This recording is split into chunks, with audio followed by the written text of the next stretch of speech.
एक बुजुर्ग औरत मर गई। यमराज लेने आए। औरत ने यमराज से पूछा, आप मुझे स्वर्ग ले जाएंगे या नर्क? यमराज बोले, दोनों में से कहीं नहीं। तुमने इस जन्म में बहुत ही अच्छे कर्म किए हैं, इसलिए मैं तुम्हें सीधे प्रभु के धाम ले जा रहा हूँ। बुजुर्ग औरत खुश हो गई और बोली, धन्यवाद, पर मेरी आपसे एक विनती है।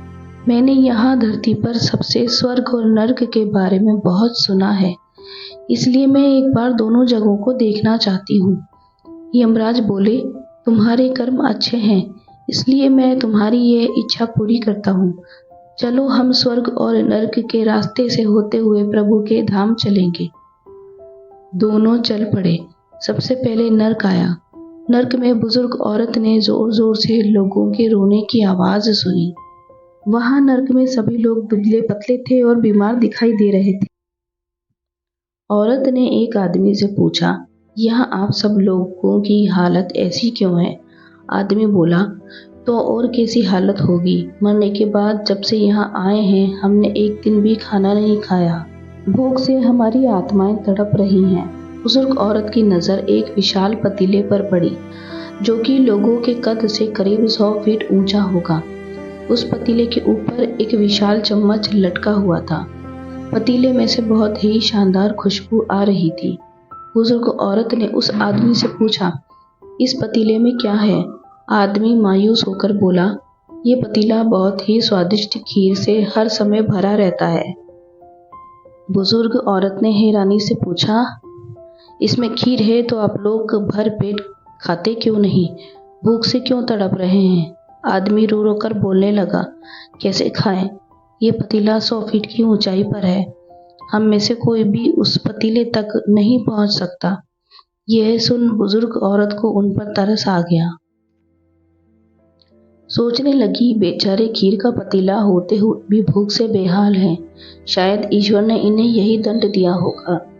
अब यमराज बुजुर्ग औरत से बोले, चलो हमें देर हो रही है। दोनों चल पड़े। कुछ दूर चलने पर स्वर्ग आया। वहां पर बुजुर्ग औरत सबको हंसने और खिलखिलाने की आवाज सुनाई दी। सब लोग बहुत खुश दिखाई दे रहे थे। उनकी खुशी देखकर बुजुर्ग औरत भी बहुत खुश हो गई। पर वहां स्वर्ग में भी बुजुर्ग औरत की नजर वैसे ही 100 फीट ऊंचे पतीले पर पड़ी, जैसा नर्क में था। उसके ऊपर भी वैसा ही चम्मच रखा हुआ था। बुजुर्ग औरत ने वहां लोगों से पूछा, इस पतीले में क्या है? स्वर्ग के लोग बोले, इसमें बहुत ही स्वादिष्ट खीर है। बुजुर्ग औरत हैरान हो गई और उनसे बोली, पर ये पतीला तो 100 फीट ऊंचा है। आप लोग तो इस तक पहुंच ही नहीं पाते होंगे। इस हिसाब से तो आप लोगों को खाना मिलता ही नहीं होगा। आप लोग भूखे से बेहाल होंगे। पर मुझे तो आप सब बहुत खुश लग रहे हो। ऐसा कैसे? इनमें से एक व्यक्ति बोला, हम सब लोग इस पतीले में से पेट भर कर खीर खाते हैं। औरत बोली, पर कैसे? पतीला तो बहुत ऊंचा है। व्यक्ति बोला, तो क्या हो गया? पतीला ऊंचा है तो यहाँ पर कितने सारे पेड़ हैं। इनमें पेड़ों की लकड़ी ली, उसको काटा और एक विशाल सीढ़ी का निर्माण किया। उस लकड़ी की सीढ़ी के सहारे हम पतीले तक पहुँचते हैं और सब मिलकर खीर का आनंद लेते हैं। बुजुर्ग औरत यमराज की तरफ देखने लगी। यमराज मुस्कुराए और बोले, ईश्वर ने स्वर्ग और नर्क मनुष्य के हाथ में सौंपा है। चाहो तो अपने लिए नर्क बना लो और चाहो तो अपने लिए स्वर्ग। ईश्वर ने सबको एक समान हालातों में डाला है। उसके लिए सभी बच्चे समान हैं। वे किसी से भेदभाव नहीं करता। वहाँ नर्क में भी पेड़ पौधे सब थे, पर वे लोग खुद ही आलसी हैं। उन्हें खीर हाथ में ही चाहिए। वे कोई कर्म करना नहीं चाहते, कोई मेहनत नहीं करना चाहते, इसलिए भूख से बेहाल हैं। क्योंकि यहाँ तो ईश्वर की बनाई इस दुनिया का नियम, जो कर्म करेगा, मेहनत करेगा, उसी को मीठा फल खाने को मिलेगा। स्वर्ग के सपने छोड़ दो, नर्क का डर छोड़ दो। बस आपकी वजह से किसी का दिल न दुखे, इतना सोचो और बाकी सब कुदरत पर छोड़ दो।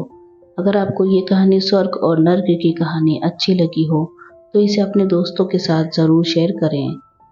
और ऐसी ही बेस्ट मोटिवेशनल स्टोरी पढ़ने के लिए इस ब्लॉग को सब्सक्राइब भी ज़रूर कीजिए। Thanks for watching.